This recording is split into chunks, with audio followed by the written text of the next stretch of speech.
I'm only going to give one warning here. So if you are sensitive, emotional, or hold the belief that facts or statistics can be offensive in any way, shape, or form, then please, by all means, click off this video now. Remember, I warned you. This is the Deuced Rhino. In this video, we will be breaking down Red Elephant's manipulation of statistics and his constant racist dog whistling. Gun violence is a multifaceted issue, and it's tough to sift through the nonsense. Let's get into it. So let's start off light here.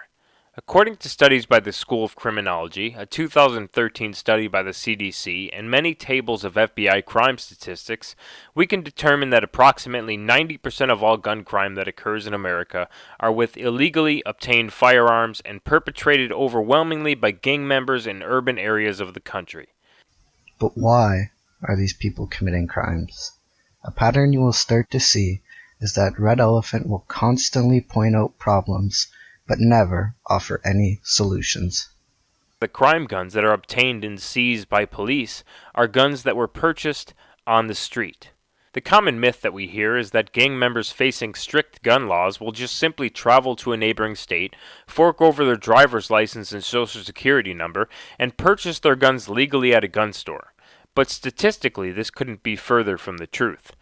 Even if this was the case, then surely Vermont would make New York more dangerous than Chicago, and Arizona would make LA more dangerous than Detroit. Not to mention, then by that logic, both Vermont and Arizona should then be both two of the most dangerous states in America, since they are both concealed carry states. But they're not.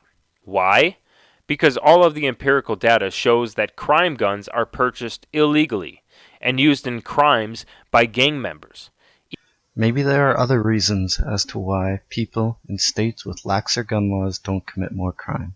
But the simple truth is that in the year 2000, the ATF issued a comprehensive report detailing firearm trafficking investigations involving more than 84,000 diverted firearms, finding that the federally licensed firearms dealers were associated with the largest number of trafficked guns, over 40,000 or 47%. The truth is, people can purchase guns legally and sell their guns illegally.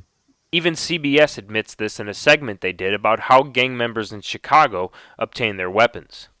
Where do you get a gun like this? Where did you get this gun? We got off the streets, people sell them. How easy is it for someone to get a gun? That easy. You want one? No.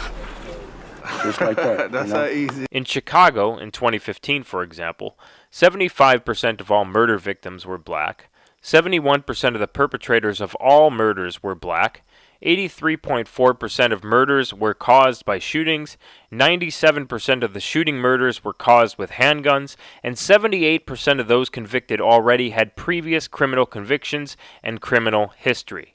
Thus, definitively proving that most crime guns are purchased illegally on the street, like in the above scenario I showed you. Criminals do crime. Wow, what a great take.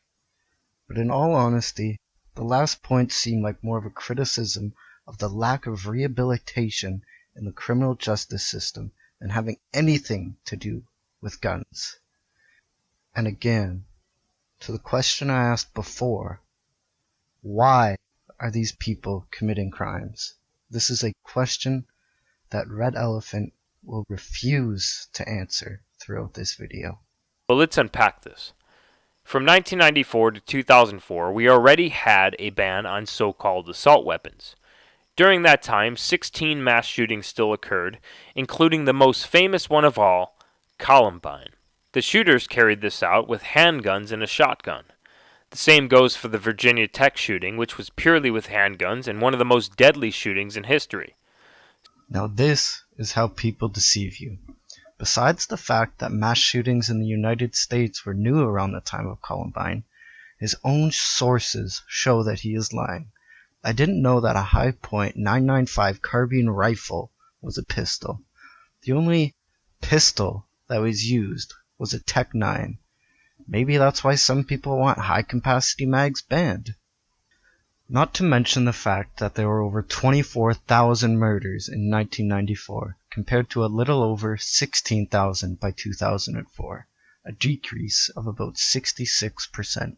Why is it that they ignore the fact that only 4% of our population, black males aged 18 through 35, cause over half of all the murders in America and almost all of the gun crime?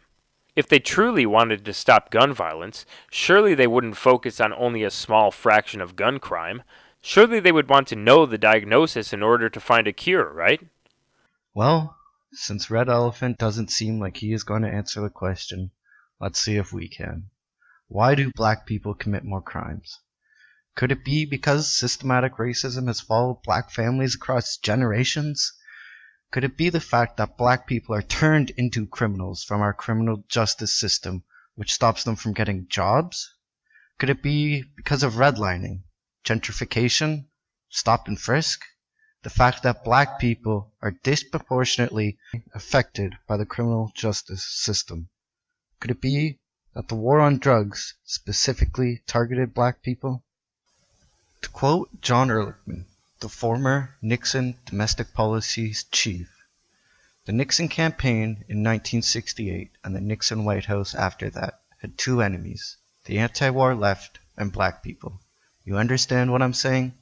We knew we couldn't make it illegal to be either against the war or black, but by getting the public to associate the hippies with marijuana and the blacks with heroin, and then criminalizing both heavily, we could disrupt those communities. We could arrest their leaders, raid their homes, break up their meetings, and vilify them night after night on the evening news. Did we know we were lying about drugs? Of course we did.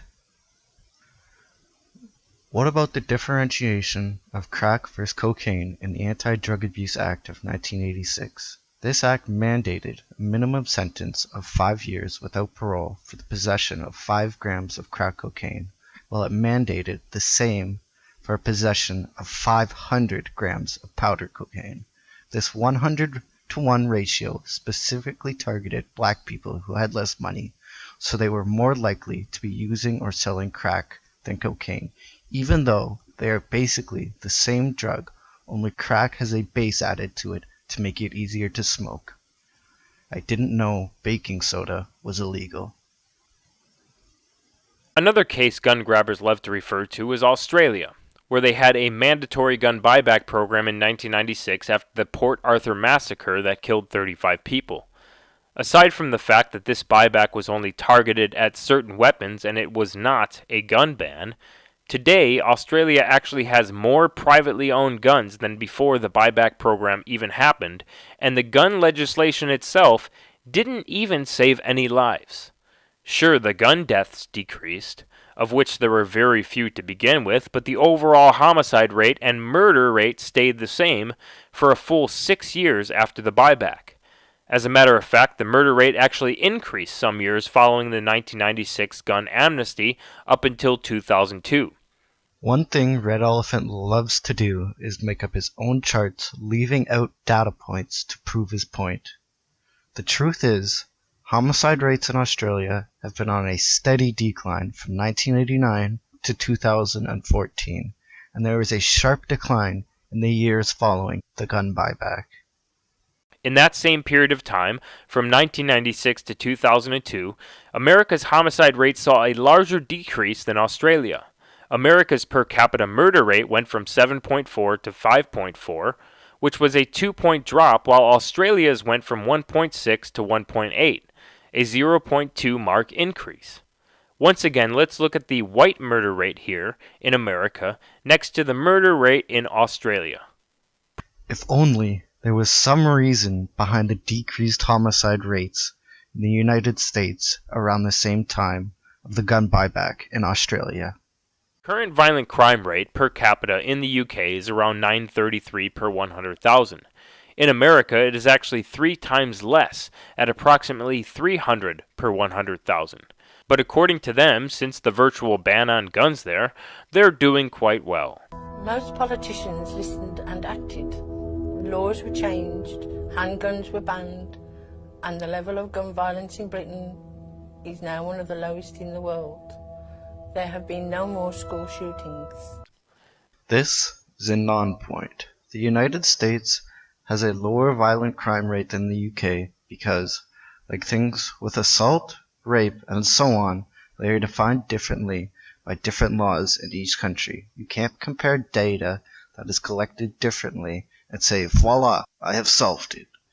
These are things that professionals and universities do, but let's be quite clear here. We all know that Red Elephant didn't even try to attempt to account for that in his homemade charts. The fact is that America has a higher homicide rate than the UK, and that people in the UK feel safer walking home alone at night in the city that they live in than most Americans. In the UK, they even built a 100-foot sculpture out of 100,000 knives that were involved in crimes and murders there. Leaders in the UK will never openly admit that the rise in violent crime they're having, along with the rise in knife murders, has anything to do with the rise in immigration and the decrease in white population. And now he finally says it. If I couldn't have made it any clearer myself, he has finally admitted that this entire video is about saving the white race. 'Cause you see, Red Elephant is more than just your normal right-wing gun-clutching Republican. He is a calculated, dog-whistling racist who begs the question to his audience with misrepresented facts and anecdotal evidence. He should worry you, because in this time and age, making sense of complex issues is getting harder and harder. This has been Deduced Rhino.